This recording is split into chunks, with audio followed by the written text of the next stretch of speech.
As revelações de Glenn Greenwald e sua equipe do jornal The Intercept no fim de junho de 2019 parecem banais, mas não são. Se prestarmos bem atenção, as denúncias são muito mais graves do que se pode admitir.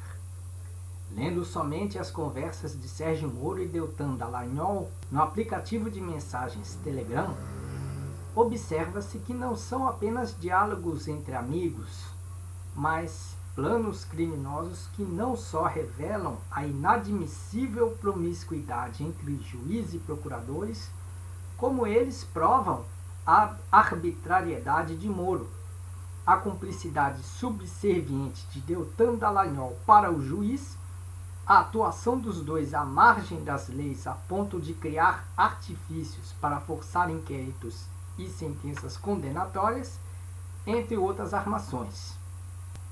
No caso do triplex do Guarujá, que foi uma história confusa que possibilitou a prisão por motivos políticos do ex-presidente Lula, forjou-se uma relação fictícia do episódio, que envolveu a empreiteira OAS com o esquema da Petrobras, sem vínculo com a ocasião, com o objetivo de forçar a transferência do inquérito a Curitiba, sob a responsabilidade de Moro. Em outro episódio divulgado pela revista Veja desta semana, publicação que é a nova parceira do Intercept, Dallagnol, depois que não conseguiu a colaboração de duas testemunhas para depoimentos visando incriminar a família Lula, sugeriu a Moro forjar uma denúncia anônima para forçar os dois homens a deporem sobre os negócios dos familiares do ex-presidente. Já é assustador que Moro e Dallagnol se recusassem a abrir investigações sobre o ex-presidente Fernando Henrique Cardoso, só porque ele apoia a Lava Jato, porque isso é uma aberrante afronta à justiça, pois, mesmo que o tucano fosse inocente, deveria haver uma investigação que provasse ou não a sua inocência. Se bem que há, contra o sociólogo, indícios fortes de corrupção em diversos esquemas, inclusive o chamado Petrolão, alvo da Lava Jato. Segundo o ex-diretor da Petrobras, Nestor Cerveró, o esquema de propinas da empresa se deu a partir do governo de FHC, entre 1999 e 2000, com negócios ilícitos envolvendo o filho do então presidente, o empresário Paulo Henrique Cardoso, e o então presidente argentino Carlos Menem. Outra denúncia divulgada, desta vez por Mônica Bergamo, junto ao material compartilhado com o Intercept, revela que, há 3 dias da votação de segundo turno das eleições de 2018, Deltan Dallagnol tentou agilizar nas ações contra o então senador eleito pela Bahia, Jacques Wagner, pedindo a outro procurador, possivelmente a Ataíde Ribeiro Costa, a atuar na busca e apreensão dos bens do petista.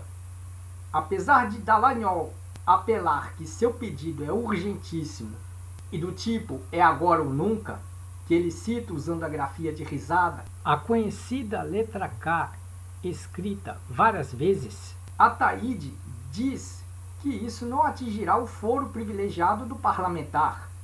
E uma outra procuradora alertou que Wagner já sofreu busca e apreensão. Dallagnol queria que a busca e apreensão citada nas mensagens do Telegram, através das iniciais BA, fossem feitas antes da posse de Jacques Wagner. A mais recente denúncia está relacionada a conversas entre alguns procuradores que não lideram a chamada força-tarefa da Operação Lava Jato.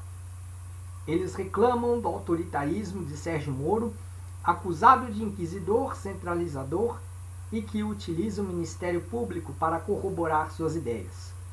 Eles também acusam hoje o ministro da Justiça de violar sempre os trabalhos da acusação. Mas o pior é quando a conversa revela que, na hipótese de um procurador se recusar a atender às ordens de Moro, ele poderá sofrer represálias. Uma procuradora se destaca. Monique Schecker, que na conversa definiu a ascensão de Moro ao cargo ministerial de escadinha. Segundo Monique, Moro ajudou a derrubar a esquerda, sua esposa Rosângela Moro fez campanha para Jair Bolsonaro e o então juiz, que jurava que nunca aceitaria um cargo político, acabou se tornando ministro. A procuradora lamenta que há o risco de se achar natural tudo isso. Na conversa entre procuradores, esse também é um assunto que é dado pela procuradora Laura Tesler, a mesma que foi trocada por outros procuradores nas audiências da Lava Jato. Ela se queixou sobre a possibilidade de Sérgio Moro se tornar ministro de Bolsonaro, a quem ela chamou de Bozo e o considerou muito mal visto. Enfim, essas notícias já mostram que o escândalo da Vaza Jato não é pouca coisa. Os bastidores mostram uma série de irregularidades e problemas de extrema gravidade na operação que muitos consideravam ser a salvação do Brasil e que quase põe a democracia a perder.